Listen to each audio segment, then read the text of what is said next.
오답이 아예 없을 수도 있지만 내가 제 계획한 걸 가도록 하겠어요. 그래서 번호가 289부터 답을 불러드리면 되죠. 자, 289의 번호는 4번이고요. 그 다음에 290부터 1, 2, 4, 1 1, 2, 4, 1 그 다음에 294번에 4, 2, 4, 2가 되고요. 그 다음에 298번에 세 개의 걸 부르면 1, 2, 2 저 300번 없어요. 어이쿠 이거 없는 줄 알았구나. 오케이 300번은 뭐 당연히 맞았을 것 같긴 한데 뭐 이따가 이거는 다음 숙제로 넘기거나 뭐 지금 뭐 풀기에는 시간이 아까우니까 오케이 그러면 여기까지 했을 때 오답이? 없었어요. 오케이 없고요. 아직까지는 계속 오답이 없는 상태인데 근데 뭐 오답이 없다고 하더라도 좋은 질문들이고 좋은 어떤 기출이기 때문에 한번 내용적으로라든가 구문적으로 한번 따져보도록 하겠어요. 그래서 역시 오늘도 내가 계획했던 걸로 가게 되면은 체크를 다 해놨는데 어쨌더라 289를 갖다 먼저 보도록 시작하겠어요. 자 289에 내용이 어렵진 않고요. 뭐 단어 중요한 거 하나 알려주고 그 다음에 이제 글의 흐름이라든가 이게 어떤 비유적인 표현이라든가 이런 것들 좀 설명드리겠어요. 가볼게요. 어떤 지도자들과 관리자들의 used to be told 이거예요. used to 잠깐만 소리 제가 분필을 갖다가 세팅을 안 하는 것도 무서워.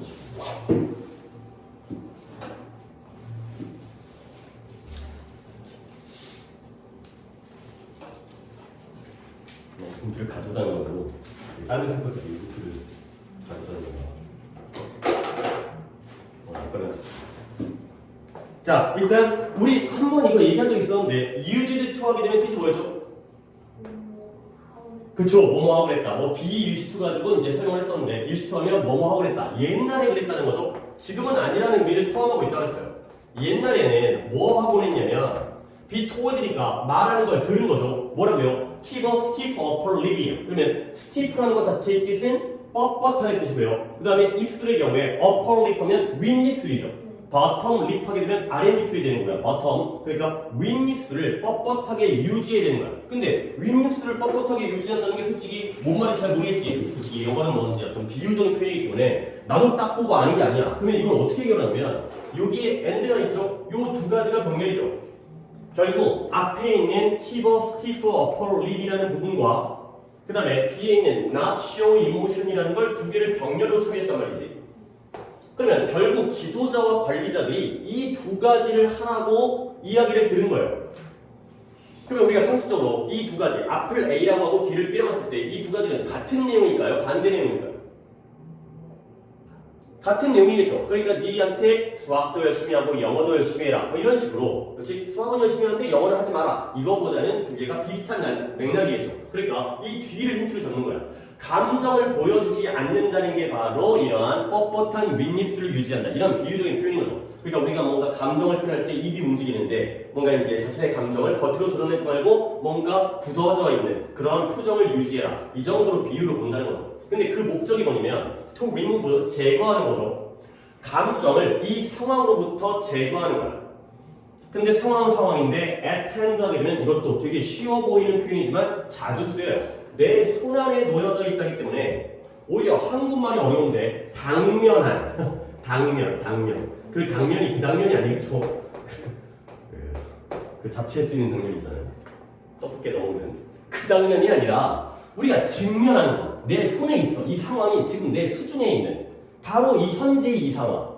그러니까 attend라는 표현이 한국말로 하면 조금 까다로운 표현인데요. 뭔가 내 손아귀에 있으니까 지금 처리하고 있는 이러한 당면한 상황으로부터 감정을 제거해라. 그리고 뭐한다? 사실만을 다뤄라. 이렇게 하기 위해서 뻣뻣한 윗입술과 감정을 보여주지 않아라가 되는 거죠.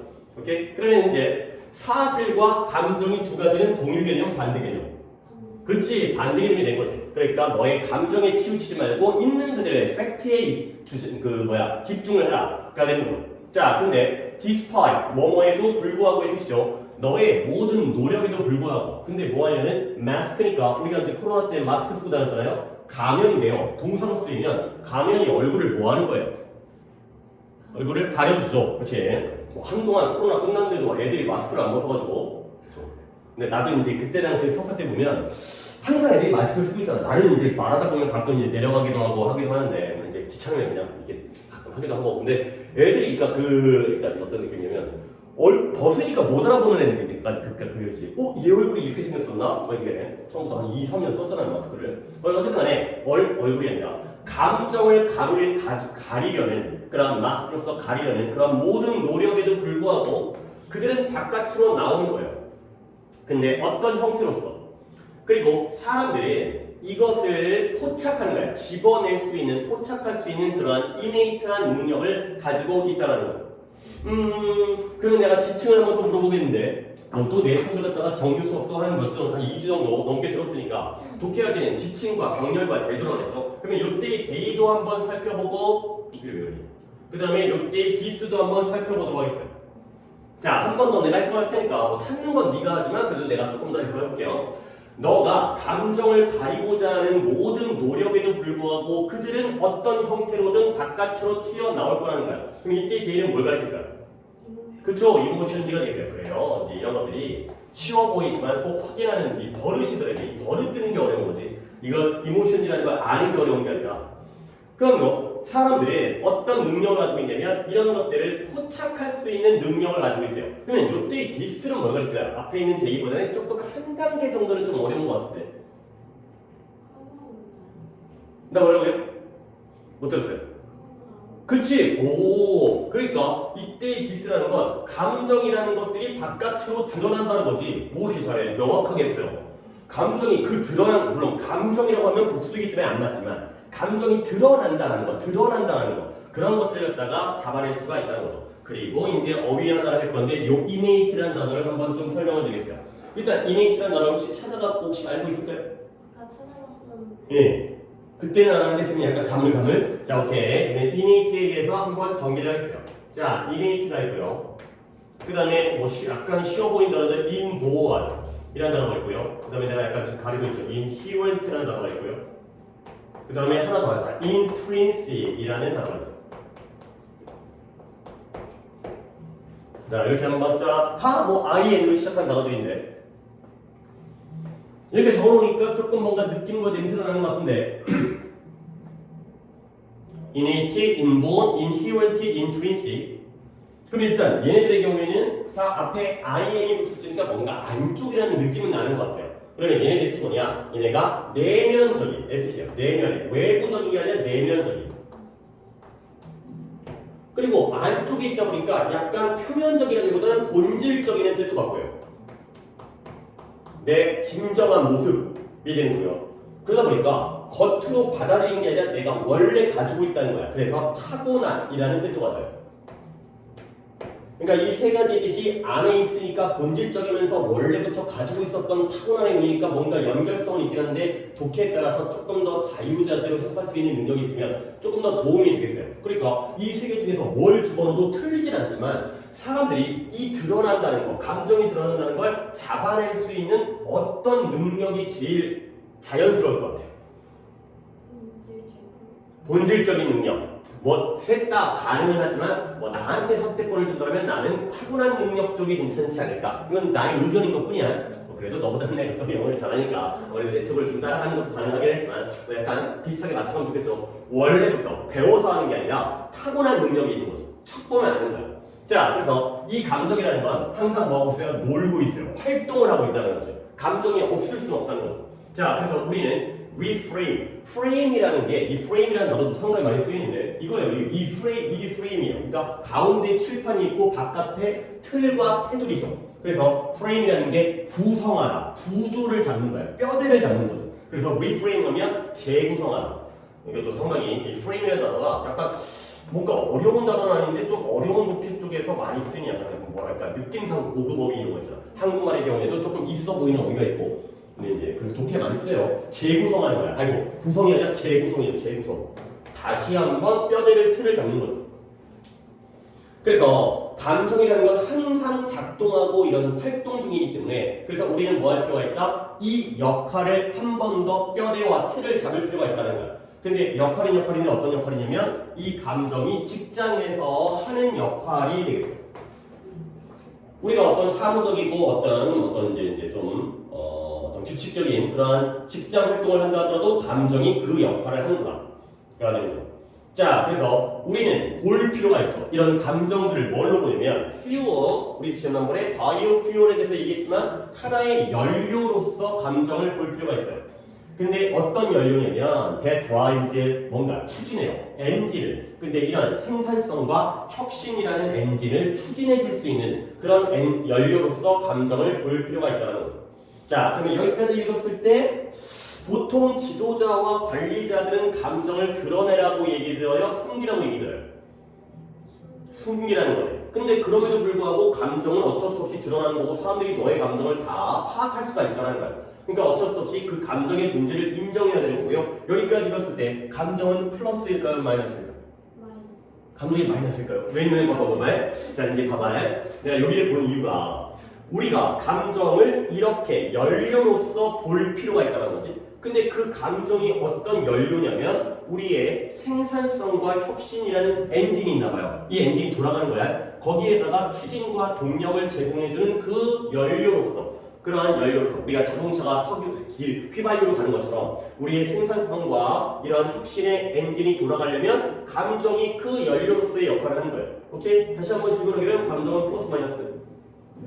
플러스가 되는 거야. 필요하다는 거지. 우리가 일을 하려면 뭔가 이제 너무 딱딱하고 사무적으로만 일하면 너무 좀 이제 밋밋하지. 그러니까 이제 공부하는 것도 약간 막 열의가 필요하잖아. 물론 하기 싫은 감정도 있겠지만 막 하고 싶은 감정 이런 것도 있을 수 있기 때문에 그 내가 한때 진짜 공부에 재수할 때였는데 진짜 그때 공부가 너무 막 말도 안 되게 하지만 그래갖고 막 잠이 안 왔어요.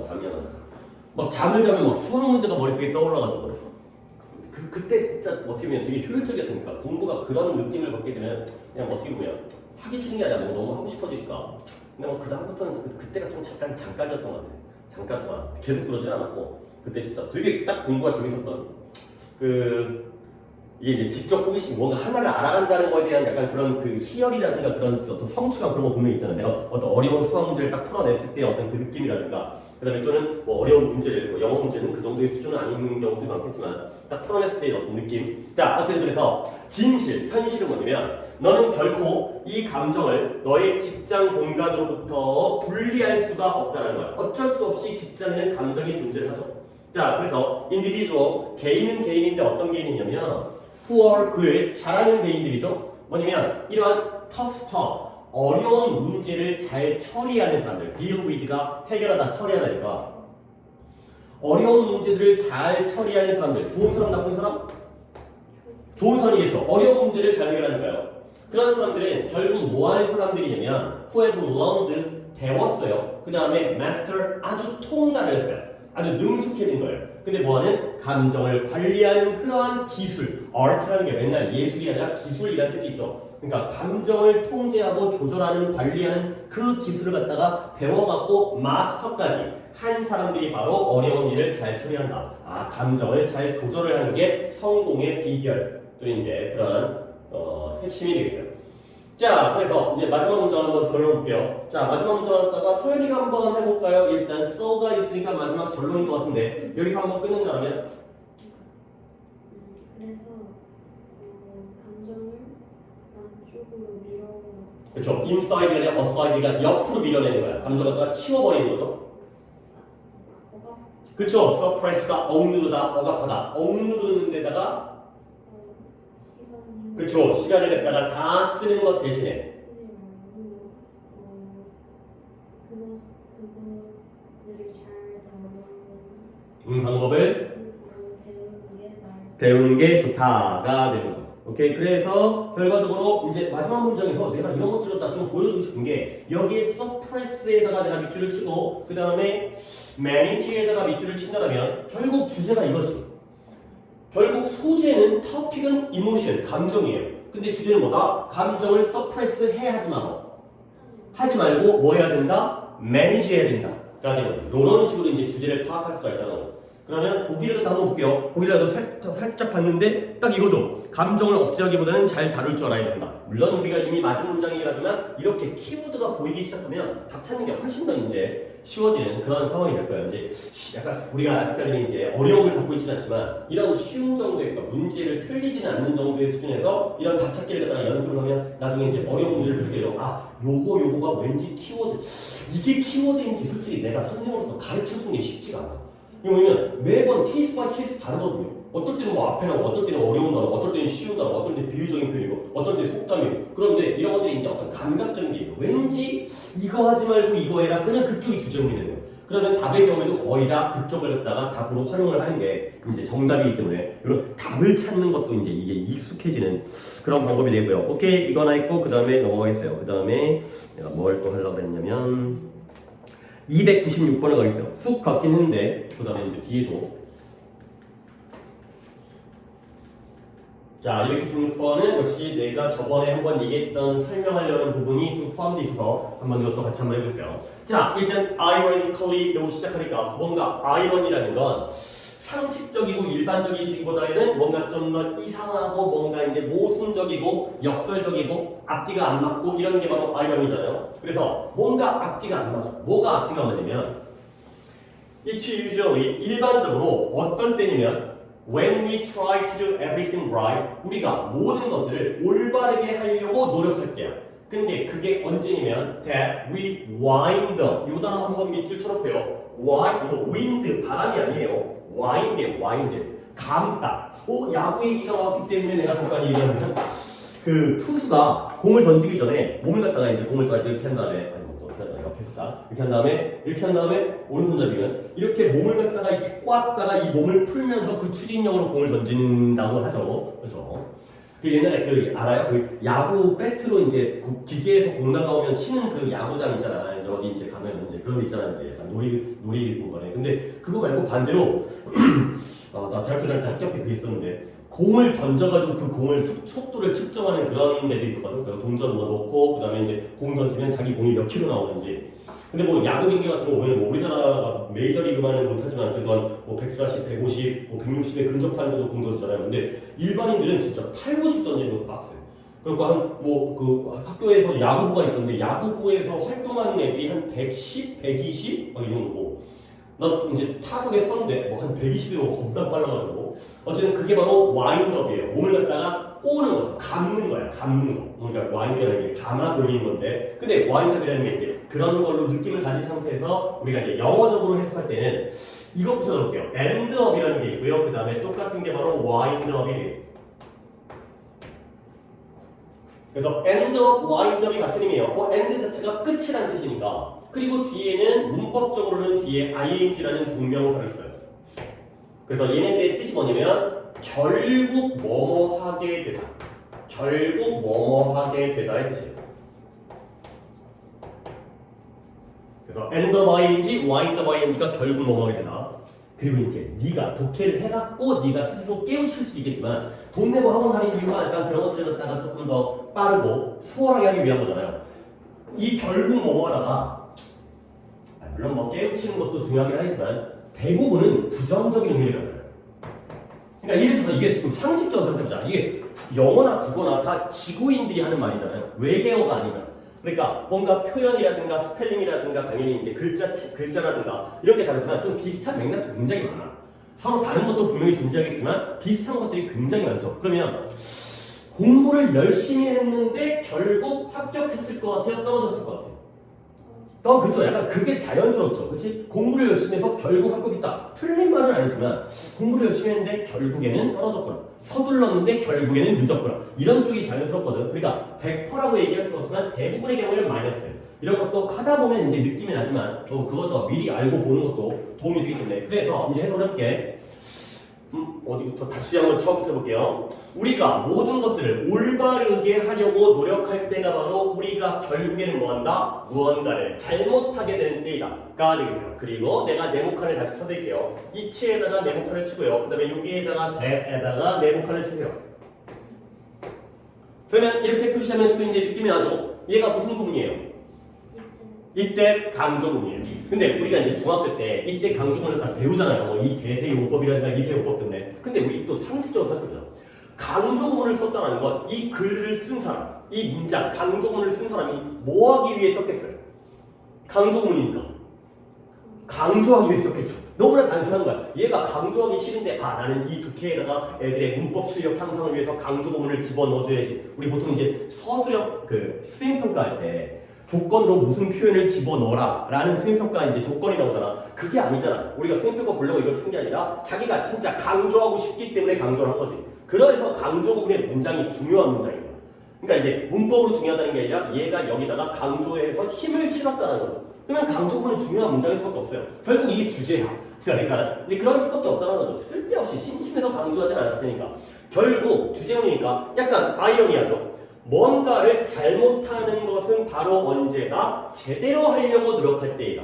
가 되는 거죠. 너무 잘하려고 노력하면 오히려 일이 꼬인다. 가 된다는 거죠. 오케이? 그런 식으로도 강조문을 보면 되겠고요. 그 다음에 또 중요한 표현이 또 나오는데 그건 왜 그러냐면 뭐 때문인 거냐면 여기다가 또 밑줄을 칠게요. The more bores에다가 밑줄을 치고요. 그 다음에 the more likely에다가 밑줄을 치시면 되겠어요. 그래 이거 말 나오는 게 좀 설명을 할까? 이거 좀 중요한 거긴 한데 오늘 또 두 분이 어찌 보면 태주리도 안 오고 있고 그 다음에 종원이도 없기 때문에 약간은 좀 아깝긴 한데 그냥 이제 좀 중요한 건 다 같이 있을 때 좀 내가 눈빛을 봐가면서 수업을 해주고 싶긴 한데 영상으로 잘 본다라고 전제를 해서 자 내가 오늘 더 비교급에 대한 좀 설명을 할 건데요. 이게 약간 이런 게 있어. 그러니까 이제 뭐냐면 선생으로서 내가 이제 여러분에게 가르쳐주고 싶은 게 이제 안에 있잖아. 내가 이것도 알려주고 싶고 이것도 알려주고 싶고 근데 잘 받아들이면 막 쑥쑥 나와. 근데 이제 못 받아들이면 이거 해봤자 안 되겠다. 또는 이제 해봤자 또 까먹겠지. 이게 너무 많이 들어가면 또 이제 뭐 이렇게 과부하가 걸리겠지. 이런 것 때문에 내가 좀 절제하는 경향이 있거든. 근데 잘만 받아들이면 진짜 막 쑥쑥 나오는 거야. 그러면 약간 이제 어떤 거냐면 약간 뭐라면 내가 갖고 있는 어떤 자원을 다 써버리는 거잖아. 근데 이 영어라는 과목이 끝까지 한다고 해가지고 잘 나오는 과목이 아니라 어느 정도까지를 빨리 완성을 한 다음에 그 다음부터는 이제 유지. 그래야지 니네가 다른 과목을 잘하게 돼. 그러니까 이제 뭐 영어 실력을 갖다가 막 고3 때 가고 그때 올리려고 노력하는 것보다 어느 정도 솔직히 조금 다른 과목에 비해서는 쉽거든. 상대적으로 뭐 영어가 쉽다라고 얘기할 수는 없지만 뭐 나의 선생으로서의 입장이 아니라 입장을 내가 얘기하면 안 되니까 쉽다라고 할 수는 없지만 다른 과목에 비해서는 상대적으로 수학보다 국어보다 또는 과학보다는 쉬워요. 뭐 한 4회 정도의 난이도 이 정도이기 때문에 이왕이면 미리미리 알아두는 게 더 좋고 그렇게 알아두면 나중에 이 문장들을 봤을 때 더 확인이 더 빨리빨리 되니까 모르고 보는 것보다 알고 보는 게 좋기 때문에 더비고급을 제가 조금 자세히 설명하겠어요. 더비고급을 설명해 본 적이 있긴 있어. 근데 조금 다른 관점으로 설명할게요. 조금 까다로운 관점으로. 일단 하나의 표현이죠. 더비고급이라는 표현은 몰라서 설명하는 건 아니고 여기에 대해서 이제 좀 얘기를 한번 해보겠어요. 더비고급. 자, 이 표현인데요. 일단 뜻은 뭐다? 더 뭐뭐할수록 더 뭐뭐하게 된다의 하나의 관용 표현이죠.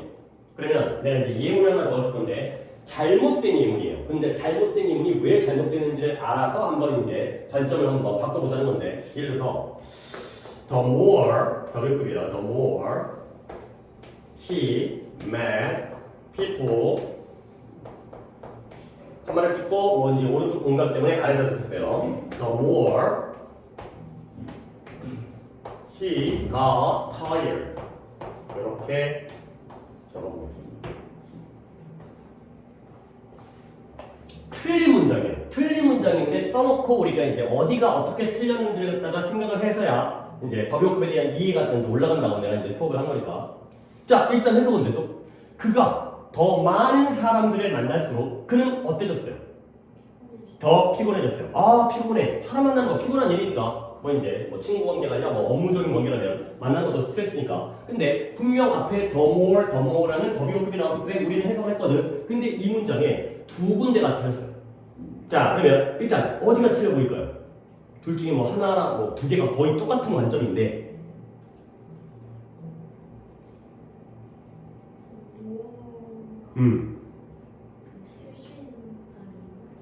more의 경우에는 many와 much의 비교급이기 때문에 people이 셀 수 있는 명사니까 many people이겠죠?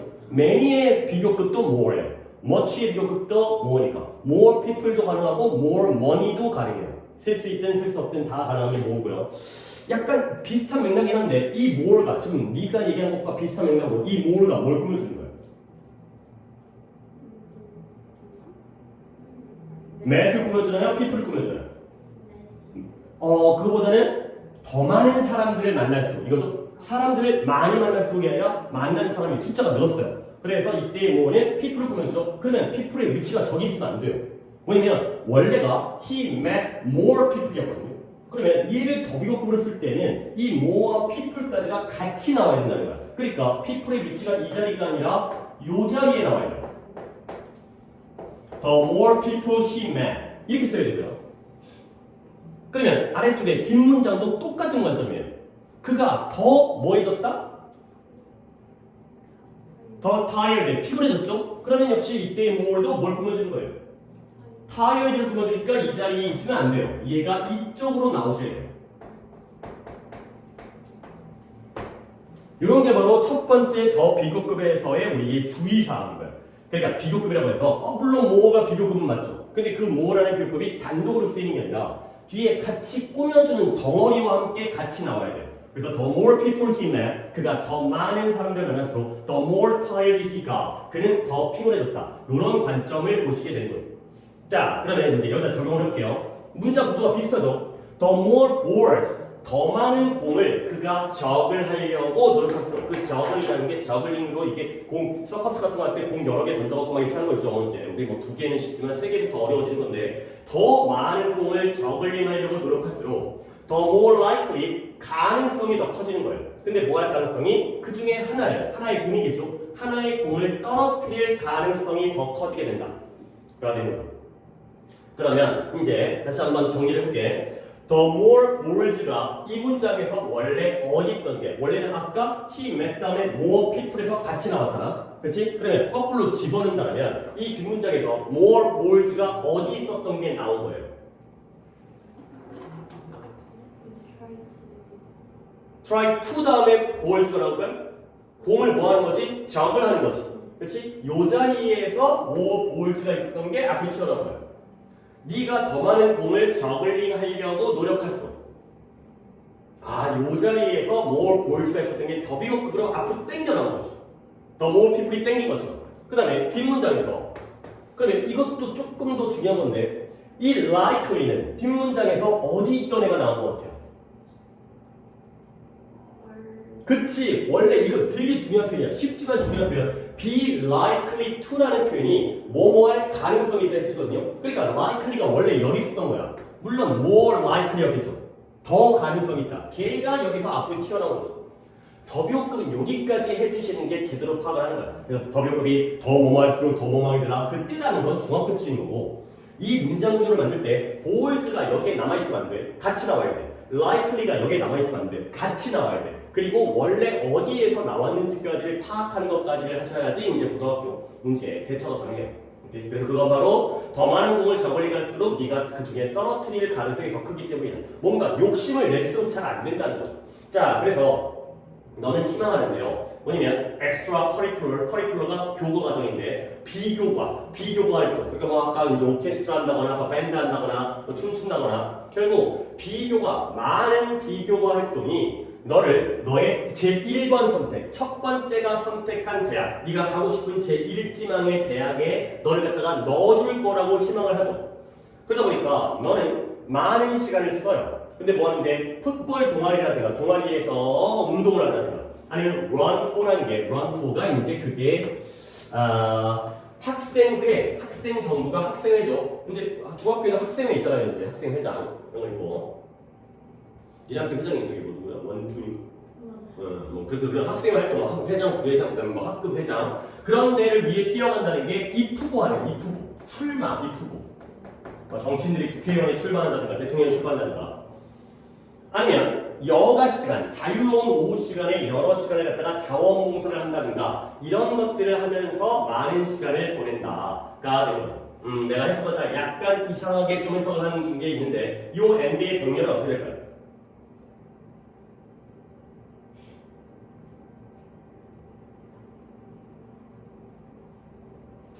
역시 한 번에 끊었을 때 그쵸? 스탠드와 run과 volunteer 동사 원형 3개의 병렬이 돼 있어요. 오케이, 그렇게 봐야지 문장이 더 깔끔한 해석이 될 거죠. 그래서 이제 working out과의 병렬이 아니라 spend와 run과 volunteer 당연히 형태적으로 이렇게 병렬이죠.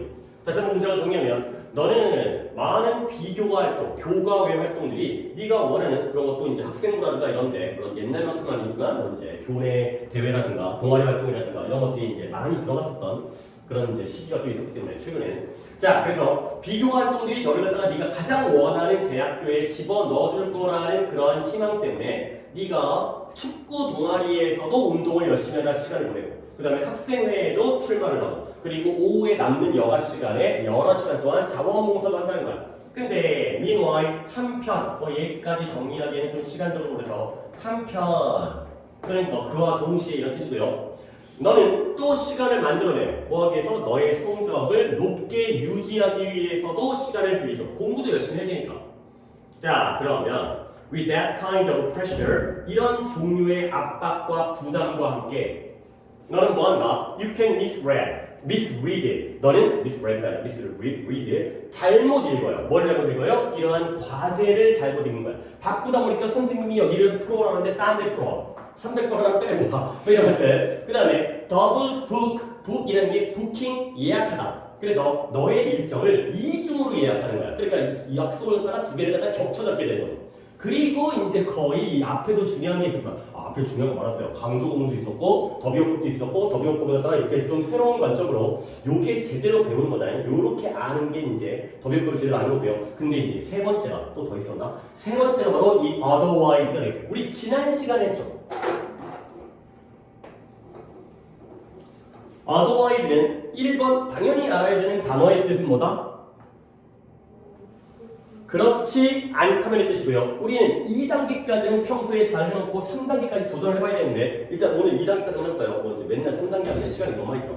그래서 2단계까지 이때 그렇지 않다면이 한국말로 무슨 의미일지까지만 파악해놔도 나중에 이제 내신 때에는 3단계까지 해야 돼. 내신에서 otherwise가 나오면 3단계까지 해야 되는데 영어로 바꾸는 거죠.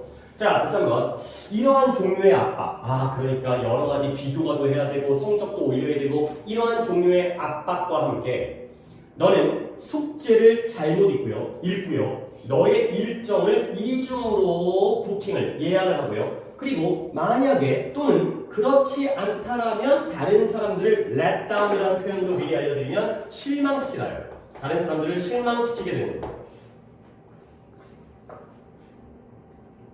그러면 1번이 숙제를 잘못 읽는 거였고 2번이 일정을 이중으로 예약하는 거고 그 다음에 3번이 사람들을 실망시키거든요. 근데 이때 otherwise는 해석을 했고 내용적으로 뭘 가르칠까요? 뭘 하지 않는다면 사람들이 실망하는 거예요.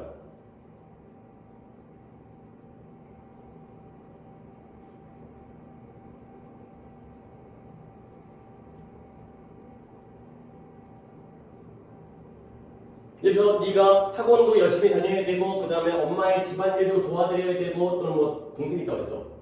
동생도 돌봐야 되고 근데 그렇지 않으면 엄마를 실망시키는 거야. 뭘 안 하면 엄마가 실망하시겠어요?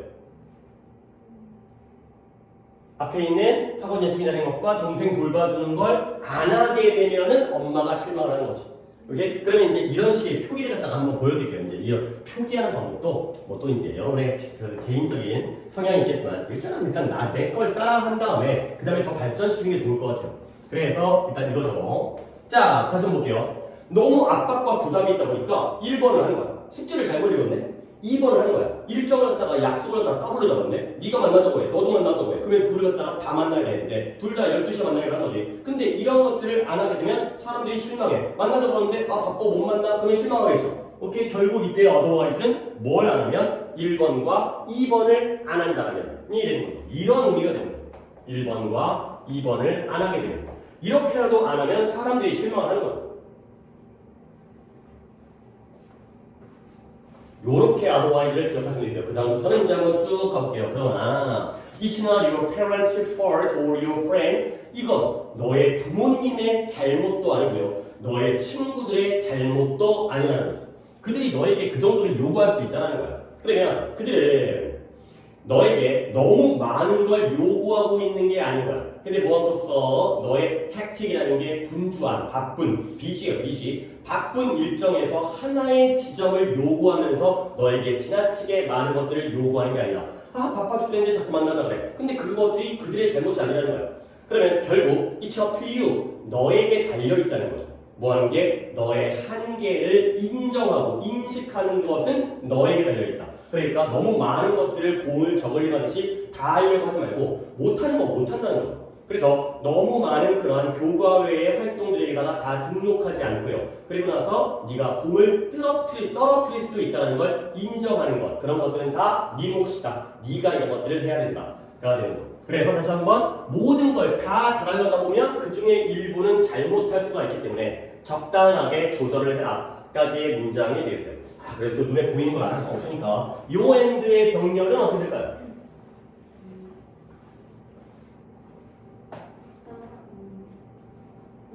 그쵸, 그래요. 일단 not sign 하나 했어요. 그 다음에 그거 말고 또 어둠이 이게 있고요. 나는 하나가 더 있는 것 같은데? 그쵸, recognize가 바로 1번이 되겠어요. 그러니까 너의 한계를 네가 알아차려야 돼. 그리고 너무 많은 비교과 활동에다가 등록해서는 안 되는 거고요. 그리고 네가 공을 떨어뜨릴 수도 있다는 걸 네가 스스로 받아들이고 인정하는 게 바로 네 몫이다.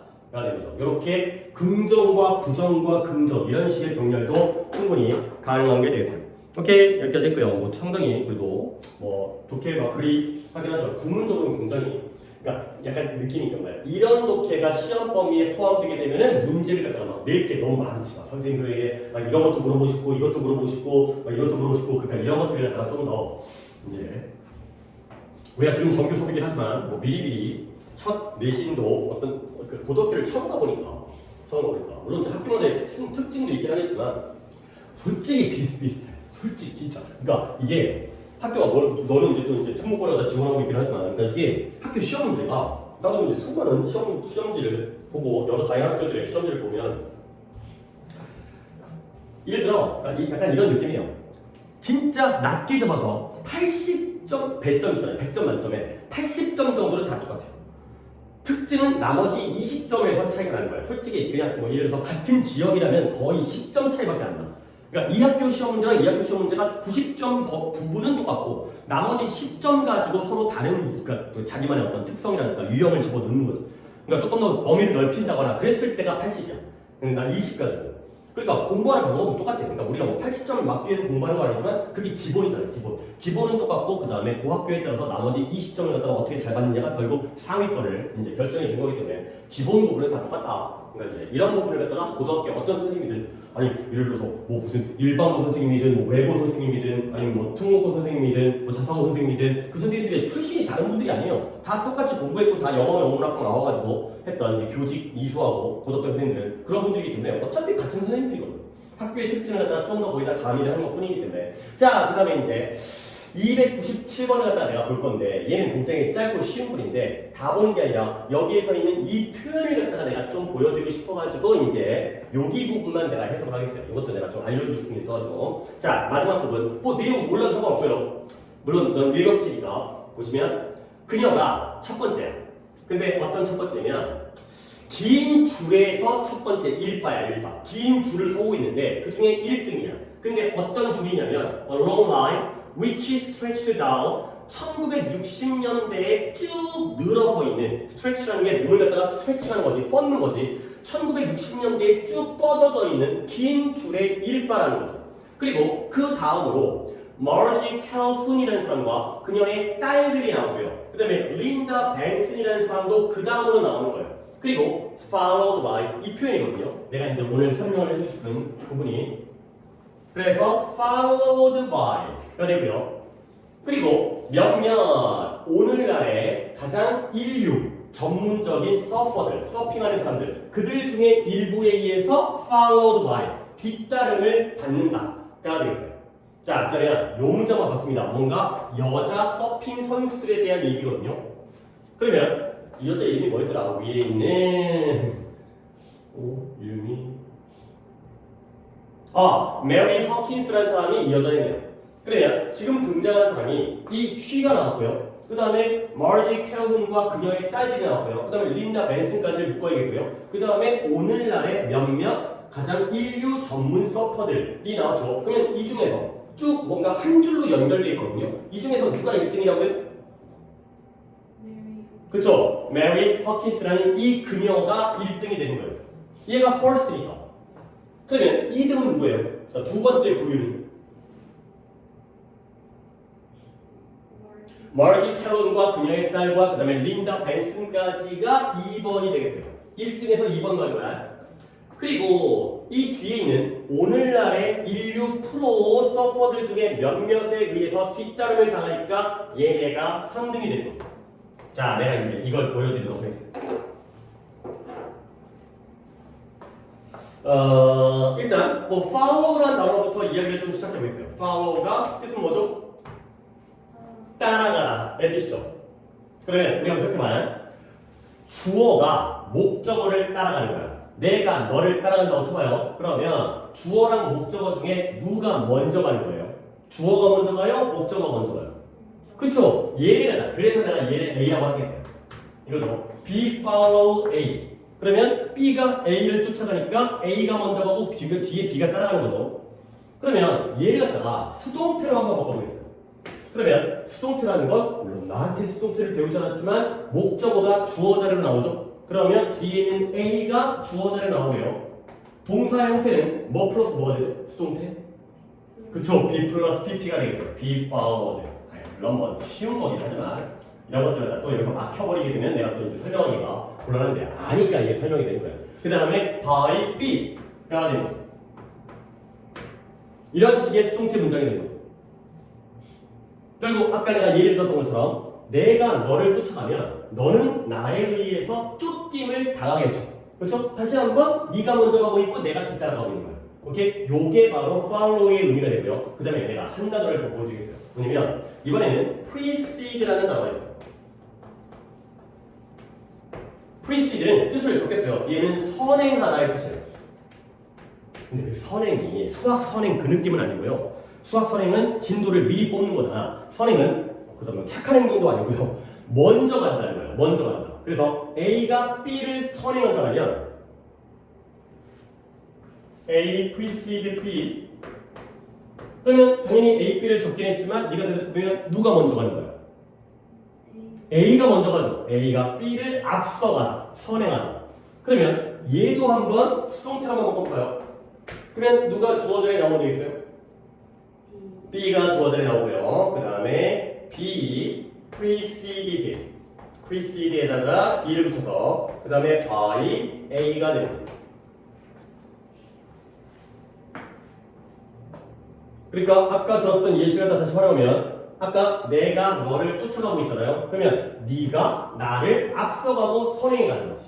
그러면 내 입장에서 내가 B가 나야 내 입장에서 내가 너에 의해서 앞섬을 당하고 있지. 선행을 당하고 있다는 거죠. 이런 식의 관계가 만들어지는 거죠. 한 번 더 정리할게요. follow라는 건 쫓아가다의 의미이기 때문에 주어가 목적어를 쫓아가면 목적어가 먼저 가고 주어가 뒤따라가는 약간 머릿속으로 한번 그림을 그려두면 그러면 그 목적어가 주어에 의해서 뒤따름을 당하니까 얘가 먼저 가고요. 얘가 추격자가 되는 거지. 뒤따라가는 사람. 근데 이거의 반대말이죠. precede라는 건 앞서간다는 거야. A가 B를 앞서간다는 건 A가 먼저 가는 거고요. 그러면 B가 A에 의해서 앞서감을 당한다는 건 이 B가 A보다 뒤에 있다. 라는 내용이 되겠어요. 자, 그러면 이제 결론. followed by를, be followed by를 한 단어로 바꿀 수가 있겠네요. 그쵸? 이게 바로 precede가 되는 거예요. 요 표현을 갖다가 알아주시면 나중에 도움이 돼요.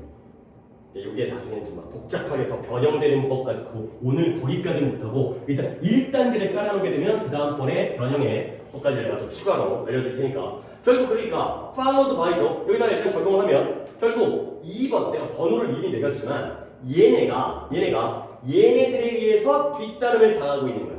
그러니까 이 형태가 되겠죠. 이 형태. 그러니까 얘가 2번이고 얘가 3번이죠. 우리는 아까 A랑 B를 했지만 1바는 얘고 그 다음에 2바란 말이 있나? 두 번째가 나오고 얘네에서 뒷담을 당하니까 얘네가 그 다음이구나 가 되는 거죠. 그러니까 뭔가 그 여성 서퍼들의 서핑 선수들의 어떤 계보가 얘가 처음이고 그 다음에 이런 사람이 나오고 그 다음에 오늘날까지 이어지는 그러한 상황이 되겠어요. 오케이 됐고요. 하나 정도만 더 하면은 괜찮을 것 같은데 뭐랄까 뒤쪽은 할게 없네요. 왜냐면 300번도 어렵지 않아갖고 이건 그냥 혼자 처리해도 내가 설명할 건덕지는 없는 독해여서 하나만 더 골라야 될 것 같은데 왜냐면 문법을 너무 많이 하면 또 지겹기도 하고 그래서 아까 뭘 골랐더라? 이걸 해야겠다. 이거랑 291을 돌아가서 독해 하나만 더 한 다음에 독해는 마무리하도록 하겠어요. 291번. 얘는 30분에 1시간 넣는다고 하는데 얘가 30분 안 오네. 일단 뭐 1시간까지 했으니까 이 독해 한 다음에 조금 쉬는 시간 가지면 그때는 오겠죠. 자, 291번. 어떤 실제 자신이 경험했던 사건에 대한 얘기인데 일단은 뭐 그 이야기가 조금 괜찮은 논리 전개가 나와가지고 그래서 한번 좀 살펴보도록 하겠어요. 자, 보면 A few years ago 몇 년 전에 내가 깜짝 생일 선물을 받은 거야. 근데 친구에게. 근데 뭐냐면 텐덤 스카이다이브예요. 스카이다이브라고 비행기 타고 가다가 떨어져가지고 이제 그 낙하산이라든가 이런 것들을 펴고 이제 착지하는 이런 거죠. 스카이다이빙. 근데 텐덤이라는 게 이 텐덤이 원래 2인용. 그러니까 이제 보통 그 자전거 중에 아니 물론 자전거의 뒷좌석에 사람이 타긴 하지만 그 유원지 같은 데 가면은 그 뭐라 그래? 2인용 자전거라는 거 있죠. 그렇지? 안장이 두 개가 있어서 둘 다 페달이 있는 거. 그런 게 바로 텐덤 바이크거든요. 텐덤 바이스클. 그래서 2인용 스카이다이빙. 이게 바로 선물이었다는 거야. 그러니까 이제 나도 뭐 영상을 본 거긴 하지만 이 스카이다이빙이라는 게 굉장히 기술적인 게 필요하기 때문에 처음에 우리가 이제 그걸 탑승할 때는 전문가랑 둘이 같이 동시에 뛰어내리는 거죠. 옷 자체가 두 명이 같이 입을 수 있게 이렇게 해가지고 이 얘기를 한 적이 있어. 그 익스트림 스포츠라고 되게 이제 위험하고 극한의 스포츠 있잖아요. 이제 산악자전거라든가 이런 것들, 뭐 이제 어떤 실제 산에 올라가가지고 스키장 말고 막 그냥 자연에서 막 스키 타고 내려가고 걔는 막 헬기 타고 올라간다며. 리프트 같은 게 없으니까, 그러니까 이제 개발된 게 아니기 때문에, 그러니까 뭐 백만장자 이런 돈 많은 사람들 헬기 타고 올라가가지고 딱 떨궈주면 거기서 막 스키 타면서 자기가 이제 즐기는 거지. 그러다 죽을 수 있고. 플라잉 수트라는 거 알아요? 플라잉 수트라고 이게 옷인데. 사람이 이제 수트야, 옷인데 이 복장이거든요. 근데 이 옷이 어떻게 생기냐면 사람이라고 치면 그냥 옷을 입는데 이게 팔다리가 이게 다리가 있잖아, 이제 사지가. 근데 여기에 옷을 딱 입으면 여기가 이렇게 약간 그 다람쥐처럼 날다람쥐처럼 이렇게 이제 이게 있는 옷이에요, 있는 옷. 그래갖고 얘네가 비행기에서 딱 떨어지면은 딱 팔 펼쳐갖고 이게 비행을 하는 거야. 비행하는 건데 얘네가 근데 뭐 그냥 허공을 비행하는 게 아니라 약간 이제 약간 좀 극단적이긴 한데 그 기완 절벽 이런 데 있잖아요. 그 이제 돌산이라든가 이런 데를 막 옆을 갖다가 따라갖고 막 하고 그 다음에 돌 중에서 그 특이한 모양의 돌이 있어요. 이제 큰 돌인데 중간에 구멍 뚫려져 있는 돌이거든. 그 돌 사이를 갖다가 비행해갖고 날아가지고 막 통과를 하고 이런 거거든. 근데 내가 그 영상을 내가 한 몇 년 됐어요. 한 7, 8년, 한 10년 됐나? 되게 예전에 내가 유튜브 영상을 봤는데 이걸 하는 사람들을 인터뷰하는 영상이었어요. 그러니까 이제 이게 뭐 외국 그 채널이었는데 그 유튜브가. 근데 나오는 사람이 뭐 다 외국인들이야. 이제 서양인들. 근데 뭐 이름 나오고 옆에 나이가 나오거든. 근데 나이가 21세, 그 다음에 19세, 23세 다 젊은 거야. 아 진짜 젊은 사람들이 막 용기가 많고 대단하구나. 저거 무서워하지 못할 것 같은데 근데 그 연령대가 다 거기인 게 얘네들은 30살까지 못 산대요.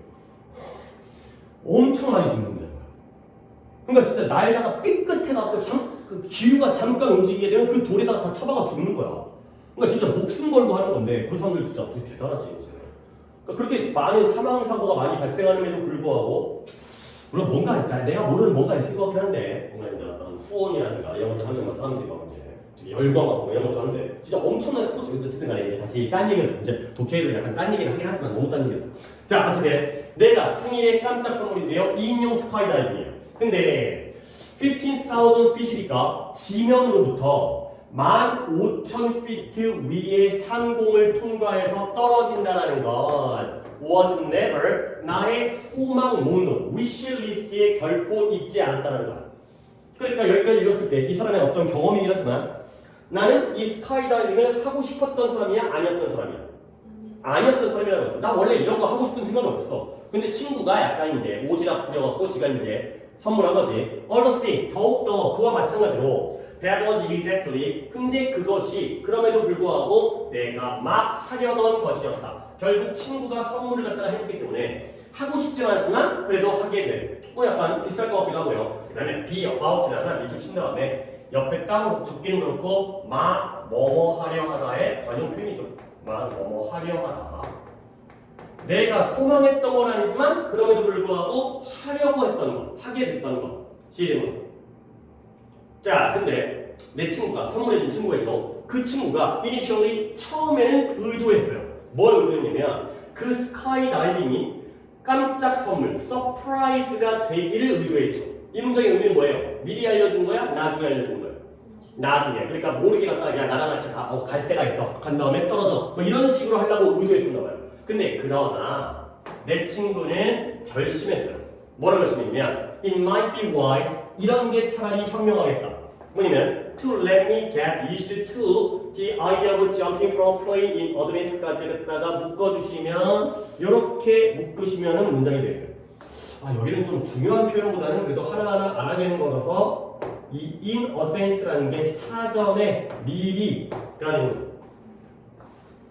그래서 이 친구가 뭐라고 결심했냐면 아 이게 더 현명하겠는데 근데 뭐하는 게 let me get used to 아 이것도 또 우리가 오늘 했던 거랑 비슷하네.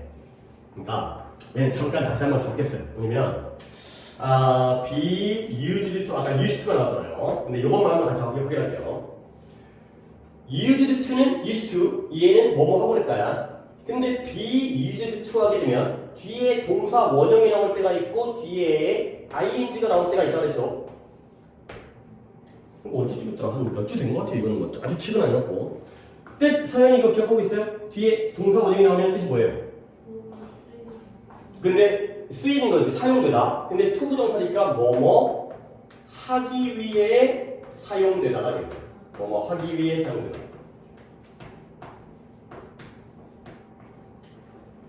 근데 아래에 있는 안 맞았네. 아래에 있는 be used to ing는 뜻이 뭐예요? 그치 뭐뭐에 익숙하다가 되는 거예요.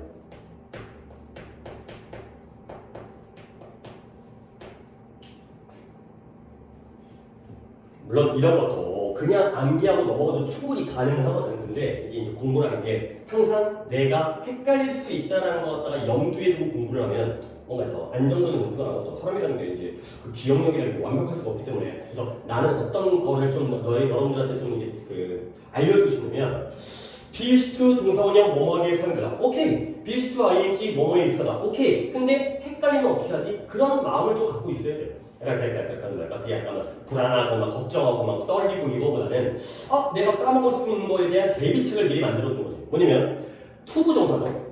근데 우리가 뭐뭐 하기 위해라는 투부정사의 용법을 제대로 배운 적이 있어요. 이런 거 굉장히 많이 쓰이죠. 부사 중에서 무슨 용법이에요? 목적, 그렇죠? 부사의 목적이 부사 중에 제일 많아. 거의 한 60% 이상인 것 같은데 투부정사의 부사적 용법이니까 뭐뭐 하기 위해 이렇게 연결해주면 안 헷갈려. 그러면 반대로 얘는 뭐냐면 이때 to가 뒤에 아래에서 ing가 나왔다는 건 이때 to는 뭔 to란 얘기예요? 그쵸? 전치사 to가 바로 뭐뭐에라는 뜻이죠. go to school 학교에 가다 이거죠. 투부정사의 to가 아니라 전치사 to이기 때문에 ing를 쓰는구나. 이렇게 해놓으면 안 헷갈려요. 그러니까 물론 처음부터 안 헷갈리면 좋겠지만 사람 일이라는 게 혹시 모를 거를 위한 이제 미리 예비로 대비책을 하는 거죠. 그러니까 투부정사가 나오면 뭐뭐하기에 사용되다. 그 다음에 ing가 나오면 뭐뭐에 익숙하다. 그러니까 나는 이 뒤보다는 요걸로 기억하는 게 더 오래 갈 것 같다. 라는 게 이제 내 공부 방법에 대한 좀 이제 약간 방식이에요. 이제 여러분들이 알려주기 위한. 자, 그런데 이제 여기서 이제 이야기를 더 얘기할게. 만약에 be used to 다음에 동사 원형 또는 ing가 아니라 만약에 명사가 나온다면 갑자기 명사가 나오면 나보고 어떻게 하라는 거지? 여기 없는데 그래도 우리는 둘 중에 하나로 선택을 해야겠죠. 만약에 뒤에 명사가 나온다면 위쪽으로 가야 될까요? 아래쪽으로 가야 될까요? 위쪽 동사 원형과 명사가 동시에 쓸 수 있을까? 품사가 다른데 얘가 뭐예요? 동명사죠. 그렇지? 그러니까 이 자리에 꼭 ing가 아니라 명사가 나오는 것도 포함되는 거예요. 이렇게 연결을 하면 좀 더 확장이 되고 이제 이렇게 되면 좀 이제 잊혀질 가능성이 줄어든 거죠. 이것도 다 까먹어서 얘기하겠지만. 그러니까 get used to 이것도 be used to와 똑같은 표현인데 뒤에 idea라는 명사가 나왔죠. 그러니까 뭐가 현명하냐면 나를 뭐 하도록 하는 거예요? 이 비행기에서 점프에 떨어진다라는 생각에 뭐 하도록 하는 것? 익숙해지도록 하는 것이 현명하다라고 결정을 했다는 거죠. 미리 좀 알려준 다음에 거기에 익숙하고 적응을 하도록 하는 게 현명하겠구나. 이런 식으로 풀이를 하면 되겠어요. 자, 그래서 내가 뭐 할 수 있다? 감정적으로 내가 준비를 한 거죠. 자, 그러면 감정적으로 준비하면서 내가 이제 뭔가를 했어요. Entering the word skydiving이라는 단어와 perish라는 게 지난 시간에 국민에 의한 그 다음에 국민을 위한 정부는 지구상에서 should not perish 사라지지 않을 것이다. 소멸하다. 근데 이건 인간이 소멸하기 때문에 사망이라는 뜻도 있어요. 사망. 죽다. 그래서 스카이다이빙과 사망이라는 단어를 갖다가 구글링을 해본 거야. 이 구글에다가 입력을 해봤더니 이게 뭘 보여줬냐면 검색 결과가 나온 거야. 그래서 approximately 대략 매년 30명의 사람들이 죽는다라는 거야. 근데 어디에서? 미국에서 스카이다이빙 하다가 미국에서 매년 30명이 죽는다는 것이 검색 결과가 나왔다는 거죠. 1년에 30명이나 죽는다고? 근데 it may seem a large number 처음에는 이게 큰 숫자처럼 보였어요. 근데 그러나 약간 정신 승리하는 것처럼 보이긴 하지만 considering the 2.5 million jumps 매년 250만 번의 점프가 이루어진다는 걸 고려해보면 매년 30명이 죽긴 하지만 점프의 횟수가 말이 안 해요. 250만 건의 스카이다이빙이라는 숫자를 고려해보면 그건 실제로 작은 퍼센테이지다. 작은 비율이다. 그러니까 1년에 30명이 죽는 게 많아 보이긴 하지만 점프의 비율적으로는 굉장히 적은 숫자이다가 되는 거죠. 그러니까 200만, 이걸 그냥 300만이라고 했을 때 공이 6개니까 30명이니까 한 10만 분의 1, 10만 분의 1의 확률이죠. 근데 솔직히 나는 뭐 개인적으로 이해가 안 되는데 10만 분의 1이라도 이거 안 하면 안 죽는 거 아니야? 그치? 굳이 해가지고 죽을 확률을 갖다가 굳이 경험해볼 필요가 없는 거 아닌가 싶긴 한데 어쨌든 죽을 확률은 많지 않구나. 자, 그래서 아래쪽 문장이 이제 여기부터 여기까지가 되고요. 혹시가 아니라 이제 네가 이 문장을 혼자서 한번 해보시면 되겠어요. 얼더부터 이벤트까지.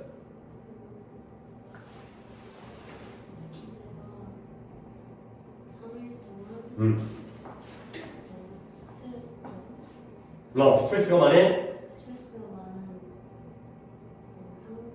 그쵸 예상의 3일간의 그러한 스트레스인데 죽으면 어떻게 하지? 뭔가 그런 것들을 경험했지만 그 시간을 가진 것은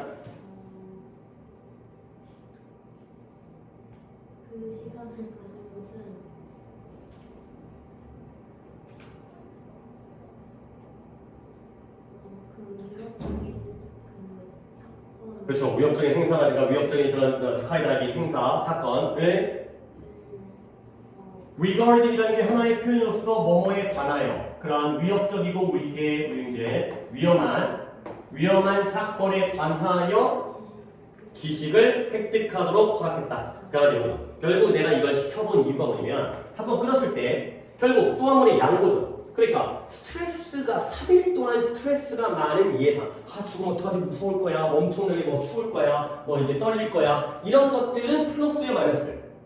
마이너스죠. 근데 그게 중심이 아니라는 거죠. 양보절은 독해할 때 굉장히 도움이 돼요. 비록 마이너스도 있었지만 이것이 나로 하여금 그 위협적인 사건에 대한 지식, 정보 이런 것들을 얻도록 허락했으니까 뒷문장의 주절이 플러스예요 마이너스예요? 플러스가 되는 거죠. 알게 된 거야. 미리 준비가 된 거죠. 이런 식의 양보절을 활용하시면 되겠어요. 비록 마이너스이지만 결론은 플러스다.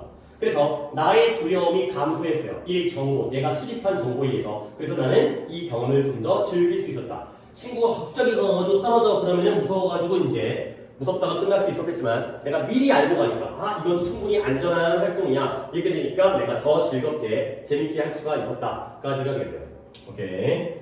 혹시 번지 점프 비슷한 거 해본 적 있어요? 내가 20몇 살 때였는데 내가 그때 미국 가가지고 번지 점프를 했는데 번지 점프가 그러니까 두 가지 종류라고 해야 되나? 그러니까 이 떨어졌다가 이 고무줄이 떨어졌다가 이렇게 되는 게 있고 내가 했던 거는 떨어진 다음에 이게 앞쪽으로 왔다가 이렇게 왔다 갔다 이렇게 하는 걸 했었거든. 근데 그게 놀이동산이었어요. 놀이동산 테마파크였는데 거기서 내가 20대 초반이었었는데 그때 안에서 이제 대기질을 하고 있어. 저 정도 재밌겠는데 근데 사람이 떨어지면서 막 소리를 지르는 거야. 참 바보들 이러면서 이제 저것도 무서워하나 막 이렇게. 근데 올라가갖고 내가 떨어져 보니까 소리 지르는 사람들이 대단한 사람들이야. 나는 소리도 안 나와. 진짜 그런 다음에 끝까지 진짜 완전 개무서워가지고 입도 못 열었어. 완전 무서워. 진짜 죽을 뻔했어. 진짜 너무 무서워. 진짜 그건 진짜 다시는 안 해요. 다시는 비슷한 것도 안 해요.